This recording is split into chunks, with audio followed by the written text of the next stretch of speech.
On dit souvent qu'une image vaut 1000 mots.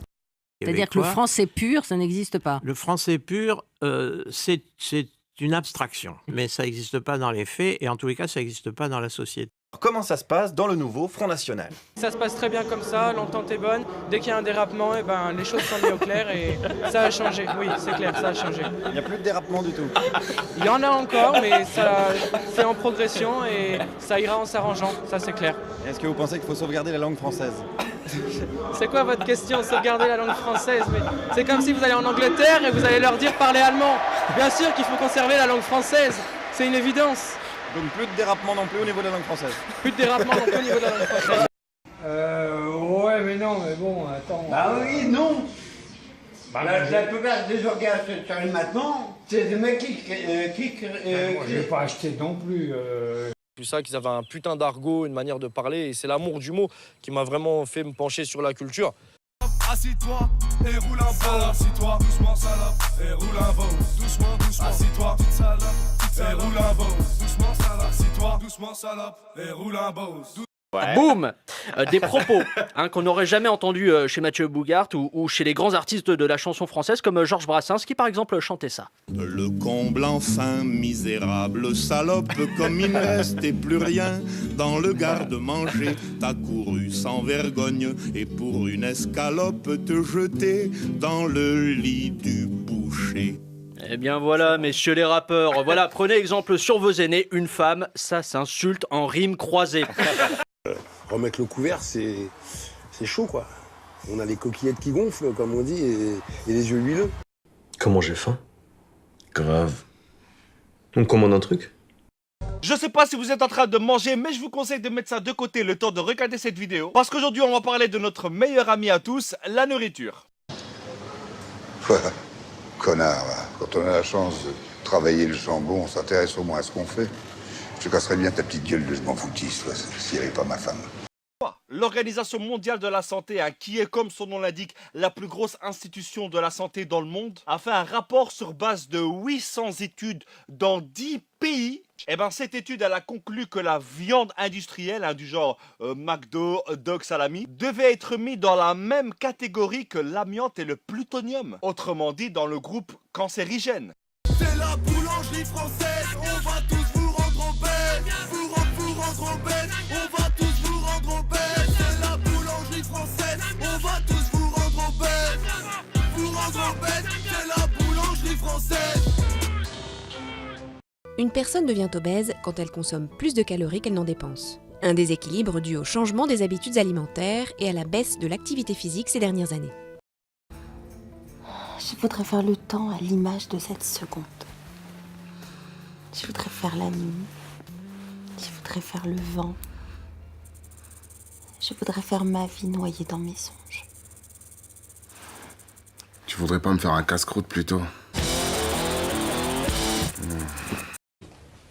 La nourriture de nos jours, c'est important. Tu me donneras tes tickets, bien sûr. J'ai pas encore les pieds dans le trou, mais ça vient, bon Dieu. Tu te rends pas compte que ça vient? Et plus ça vient, plus je m'aperçois que j'ai pas eu ma ration d'imprévu. Et j'en redemande. T'entends? J'en redemande! T'as qu'à acheter les quotidiens du soir, c'est plein de demandes. Offre d'emploi, qu'ils appellent ça, leur piège à bagnard. C'est une bonne lecture. Excusez-moi. Alors bon, je sais qu'on est tous dans le même bateau, mais est-ce que ça vous dérangerait si je passais en priorité? Parce que voilà, Ok. Maman me retirera pas de la tête que le boulot, c'est une habitude. T'as la preuve. Ils l'ont bien prise, eux. C'est comme si tu disais que la vérole est une habitude sous prétexte qu'il y en a qui l'attrapent. Oh, je te grosse boulot, tu pourrais pour maladie, tu comprends? Par ça, c'est de bonne foi. Respirez.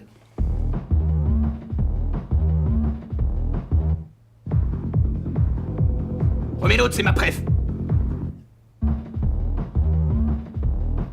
Pas mal. Dites A et enchaînez sur l'intro du Roi Lion.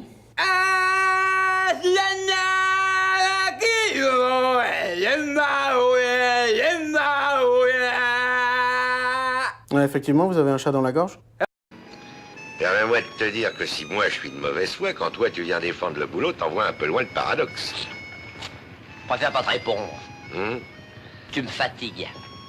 C'est le mot paradoxe qui t'emmerde. Parce que tu sais pas ce que ça veut dire, là voilà la vérité. Ils sont aperçus qu'en 1960, le mot le plus souvent cité dans 90 ouvrages de management était le mot hiérarchie.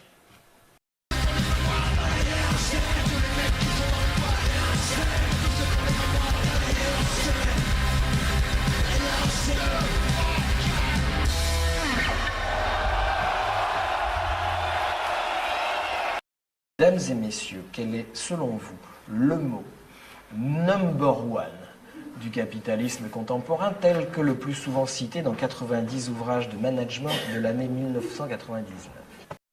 Enculage. Oui, et des mouches exclusivement. Bien entendu.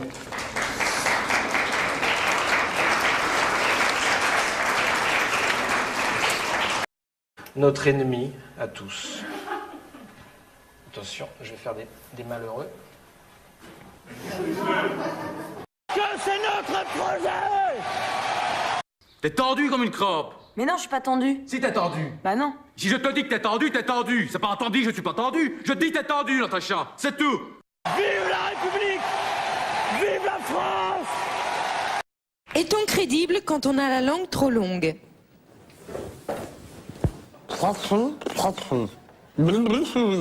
Avec moi, le gouvernement, le discours national.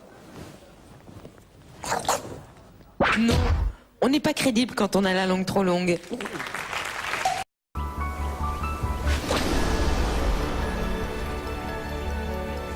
Aussi longue que son corps, sa langue jaillit de sa bouche en 1/16e de seconde, assez vite pour assommer une mouche en plein vol.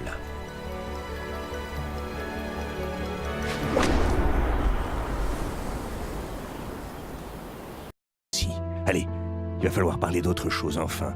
Rêver, relire. Salut, salut, salut.